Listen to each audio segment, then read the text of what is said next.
전 세계 최대 전자상거래 업체인 아마존이 정맥 스캔 기술 특허를 발표합니다. 근데 왜 바이오 기업도 아니고 전자상거래 업체가 정맥 기술 가지고 특허를 냈을까요? 네, 안녕하세요. 서몽입니다. 오늘은 아마존 이야기를 한번 같이 해볼 건데요. 19년 12월 27일 전 세계 최대 전자상거래 업체인 아마존이 갑작스럽게 정맥 스캔 기술 특허를 발표합니다. 이 손바닥의 주름 모양이나 정맥 이런 걸 통해서 사람을 식별해내는 기술인데요. 근데 왜 바이오 기업도 아니고 전자상거래 업체가 정맥 기술 가지고 특허를 냈을까요? 정맥 기술 특허를 발표한 지 채 한 달도 되지 않아서 아마존의 야심이 이렇게 공개됩니다. 여기 제목에도 보이시지만 2020년 1월 18일 날 아마존의 야심을 드러낸다고 써 있는데, 제가 이 월스트리트 저널에서 단독 발표한 기사에 문구 하나를 가져왔어요. 여기 화면 보시면 아마존은 당신의 손이 신용카드가 되길 원한다. 딱 이 한 문장이 아마존의 야심을 가장 잘 드러낸 그런 표현이라고 저는 생각이 들었어요. 같이 보면은 마트에서 장 보거나 식당 밥 먹을 때 지갑은커녕 스마트폰도 두고 맨손으로 가도 되는 일상이 머지않았다. 한번 볼게요. 이 핸드페이라고 불리는 게 성공한다면 결제 업계의 지각 변동이 예상된다. 이렇게 되어 있는데, 방문할 때 손바닥 스캔만으로 신용카드를 결제하는 방식이다. 이 왼쪽 사진처럼요. 이 단독 보도한 월스트리트 저널에 따르면 아마존은 이미 카드사인 비자와 협력해서 핸드페이 단말기 결제를 시험하고 있다. 마스터카드와는 협의 중이고, 또 신용카드를 발행하는 JP모건과 웰스파고 등도 관심을 보인 것으로 알려졌다. 사실 아마존은 꽤 오래전부터 이 결제 시스템의 혁신을 꿈꿔왔는데요. 이 왼쪽 사진에 보시는 것처럼 2016년에 야심차게 무인 매장인 아마존고를 딱 오픈했는데, 이게 해보니까 문제가 있었어요. 보시다시피 이런 결제 시스템이 빠르게 확장되려면 기존 가맹점들이 다 동의하고 교체를 해줘야 되는데, 이게 생각보다 비용이 너무 많이 들고, 보시는 사진처럼 내부 인테리어를 다 바꿔야 되잖아요. 단순히 살짝만 바꿔서 되는 문제가 아니잖아요. 그러니까 새롭게 오픈한 신규 매장에만 겨우겨우 적용할 수 있다 보니까 이게 생각보다 확장하는 게 더딘 거죠. 아마존 생각보다. 근데 이번에 발표한 이 기술 핸드페이는 쉽게 말하면 비자와 이미 공동 개발하고 있으니까 비자의 결제 단말기와 협약해서 이제 기존 매장들의 이 단말기만 공급하면 바로 결제 시스템을 쫙 깔 수 있는 거죠. 또 한 번 우리는 생태계가 바뀌는 큰 변곡점에 있다. 저는 이렇게 생각을 하거든요. 이제 우리가 뭔가를 살 때 스마트폰으로 결제할지, 아니면 플라스틱 카드로 결제할지, 아니면 현금으로 결제할지조차 이제 고민거리가 안 되는 세상이 올지도 모른다는 거죠. 그러니까 종업원이 뭘로 결제하시겠어요? 라고 묻는 문구 자체가 역사책에서나 볼 법한 그런 사례가 되는 거죠. 왜냐하면 이제 이 기술에 따르면 손바닥 웨이브, 그러니까 손바닥을 살짝 흔들어주기만 하면 저인 줄 알고 그냥 결제가 돼버리는 거니까요. 그래서 이 아래쪽에 기사 보시면 소비자 입장에서는 조깅하다가도, 쉽게 말하면 여성분 같은 경우에 주머니가 없는 레깅스 있잖아요. 그런 거 위아래로 입고 뛰다가 핸드폰도 놓고 왔어, 그리고 지갑도 놓고 왔어 했을 때 간단히 집 앞 편의점에서 샌드위치를 집어가고 손 한번 싹 흔들어주면은 결제가 되는 거죠. 모바일 페이를 뛰어넘는, 이렇게 써있는데 전 뛰어넘는 걸 떠나서 완전히 판을 바꿔버리는 이런 기술이라고 정말 생각을 합니다.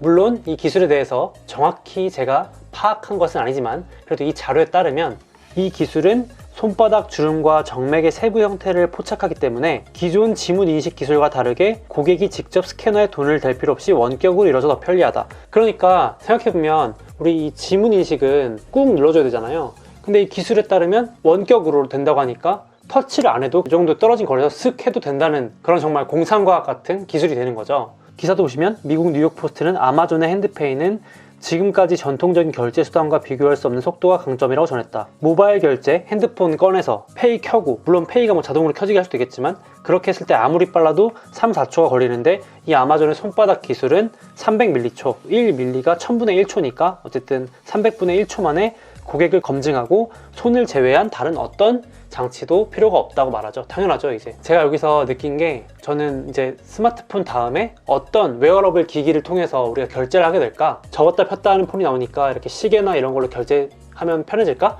이 정도 상상하고 있었는데, 아마존은 그 다음을 생각하고 있었던 거죠. 왜 기기가 필요해? 라고 생각을 했던 거죠. 제가 서두에도 말씀드렸지만 아니 바이오 기업도 아니고 왜 갑자기 아마존이 뜬금포로 생명공학 기술, 이런 바이오 제약 기업들도 안 하는 이 생체 정맥 스캔 기술로 특허를 내다니 뭐 하는 거지, 왜 뻘짓을 하는 거지 하실 수 있는데, 답은 이 기사에 있습니다. 결국은 정산 시간 단축은 소매점의 최대 과제 가운데 하나인데요. 여기 아래 보시면 바로 이해가 되실 거예요. 이게 중국의 최근에 코스트코 아시죠? 미국의 코스트코가 중국의 상해에 1호점 오픈했을 텐데요. 난리가 났습니다.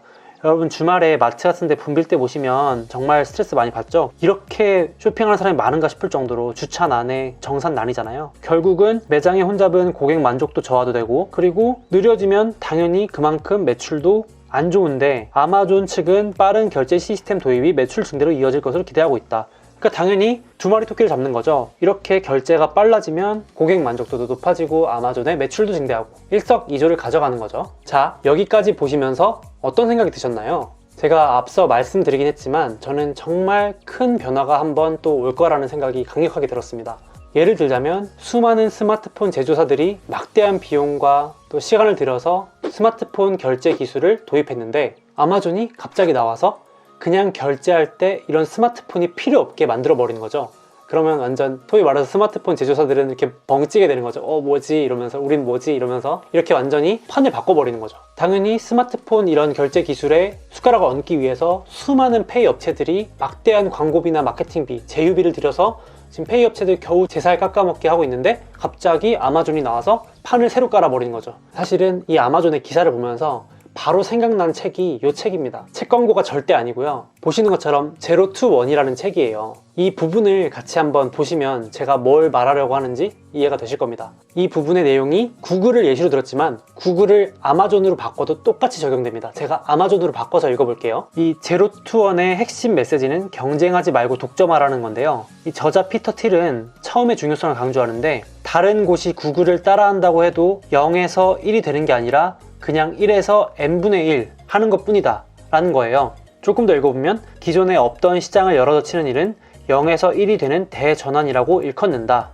그게 제로 투 원이라고 하는 거죠. 이런 식의 창조적 독점은 나쁘지 않다라고 이 책에 말하는 겁니다. 정부로부터 뭔가 독점권을 얻어서 하는 그런 기존에 있던 것에 대한 독점이 아니라요, 새로운 것을 만들어서 그 시장을 장악하는 거, 이런 창조적 독점은 여러모로 사회에도 좋은 일을 하고 어쨌든 그 기업에도 좋다는 겁니다. 그러니까 시장을 새로 만든 덕분에 엄청난 초과 이익, 기존에 제 살 깎아먹게 하고 있던 거 가지고 싸우는 애들보다 훨씬 더 많은 초과 이익이 생기는데, 그 초과 이익 때문에 남들이 미쳤다고 생각하는 걸 할 수 있는 거죠, 이 기업들은. 그러니까 예를 들면은 구글의 경우도 무인 자동차 만든다거나 열기구를 띄워서 인터넷을 아프리카 오지 및 전 세계에 뿌리는 그런 시도도 해볼 수 있는 거겠죠. 시장을 먼저 만든 것에 대한 초과 이익을 가지고 화성 탐사한다 그러고, 남들이 봤을 땐 진짜 미친놈 아니야 할 것 같은 걸 그 엄청난 규모의 기업이 시행을 한다는 거죠. 제가 만약에 제 회사 사장님한테 내년에 제가 타임머신 한번 만들어 보겠습니다 하면 뭐 뺨싸다고 딱 맞겠죠. 이런 경쟁이 아닌 독점을 하고 있는 회사에서는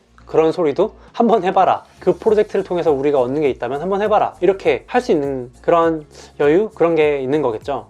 근데 문제는 누구나 생각은 할 수 있는 일, 혹은 상상도 할 수 없는 일을 오늘 소개한 아마존 같은 애들은 해내고, 또 그걸로 판을 짜고 또 거기서 새로운 초과 이익을 얻는 행위를 반복한다는 겁니다. 그러니까 완전히 선순환 구조인 거죠. 제가 투자를 하든 어떤 개인적으로 인생을 살아갈 때도 이 좋아하는 문장이, 2등은 언제나 1등의 머리, 뒤통수만 보고 따라가기 바쁜데 1등은 완전히 패러다임을 바꾸고 판을 짠다. 그러니까 1등이 표준을 만들고 혹은 기준을 만들어버리고 판을 깔아버리면 후발주자들은 좋든 싫든 그 안에 들어온 이상 무조건 1등을 부지런히 쫓아가는 것밖에는 방법이 없습니다. 이미 기준을 만들고 패러다임을 짠 기업을 이긴다는 건 사실 쉽지는 않은 일이죠. 그러니까 훨씬 더 많은 노력이 필요하겠죠. 그래서 오늘은 이 아마존의 기사를 소개해드리면서 또 제 생각도 덧붙여 봤는데요. 제가 아마존이나 구글 이런 기업을 추천하는 건 아니지만 여러분도 꾸준히 이런 기업들이 뭘 하는지를 한번 팔로우 해보시면 되게 많이 인사이트를 얻을 수 있을 것 같습니다. 그러면 오늘 영상은 여기까지 할게요. 안녕.